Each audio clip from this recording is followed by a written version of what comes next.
Okay, and we're back. We're on Flag A, and as you can see, it looks different. There's a lot of similar sightlines. Now, Flag A, of course, is, as you can see, you start, it's actually one of the smaller flags. There does seem to be a small variance in size, in my opinion. I could be wrong. I haven't checked it. But this flag, basically, it appears that you have no cover. And looking forward, you really do look very exposed. But here we go. So I can go here to this point right here and crouch, and here we are. Now, what did I achieve by crouching is I cut this side off. Now I'm taking, if I'm taking this flag from the enemy, then this and this are going to be places they're going to go. Now you also have a sightline up here where there's just nothing you can do about it. And it's identical to the other side.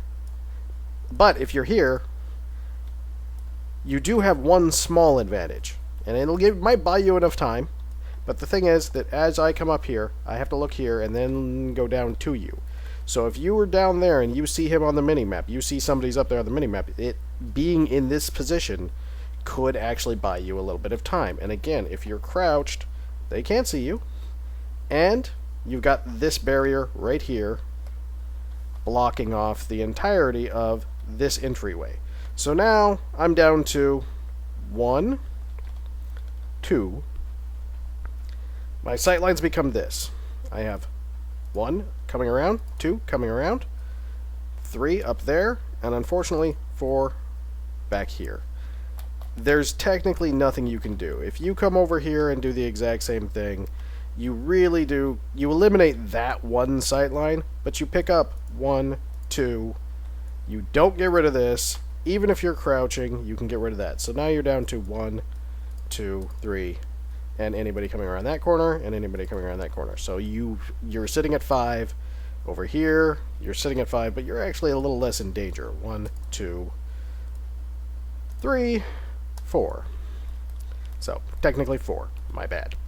Now with 4 sightlines versus 5, I like that. This plus this sightline, these 2 back sightlines tend to be taken less, unless you are in their spawn. If this is their spawn, you're going to want to minimize your exposure from these directions. And minimizing your exposure from these directions is going to be somewhat difficult, because most of the time they're going to spawn either right back in this area, right over on the other side of that wall, some down here, and occasionally over here. So you really don't have much you can do other than stand there, stare, and pray that you're not getting shot. Unfortunately, at that point, if you're taking the flag, it is more a game of minimap awareness than sightlines.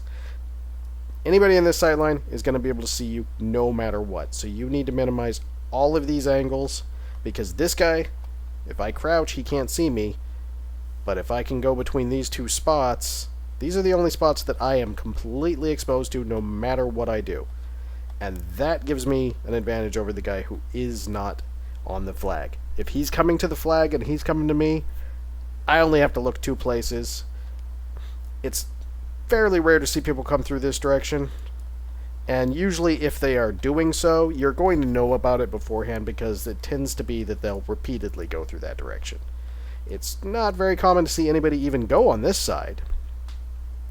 Up here, same way, but now you also know where those spots are. So if you look at those spots and you know somebody's taking these flags, well, maybe you spawn back here, but you can't see the guy. Maybe you're just going to say, okay, I'm close to my, maybe you're running back here, you're close to your score streak, or you're just spawned and you just don't want to die right after spawning. So maybe you'll come up here. And while he's looking out here or looking over here to try and figure out where you're at, you come up here and we have dead bad guy.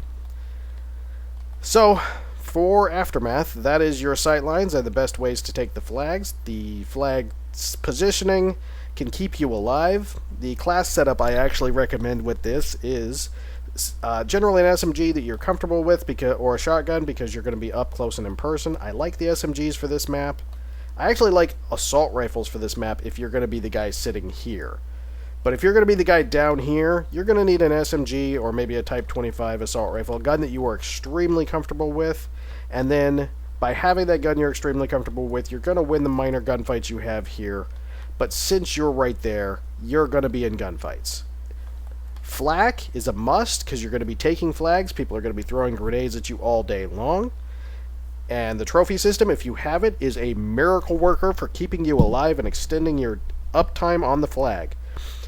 The trophy system will take out 2 grenades. Flak will buy you another grenade. If you put a tac mask on, you just eliminated most of what they're going to throw at you.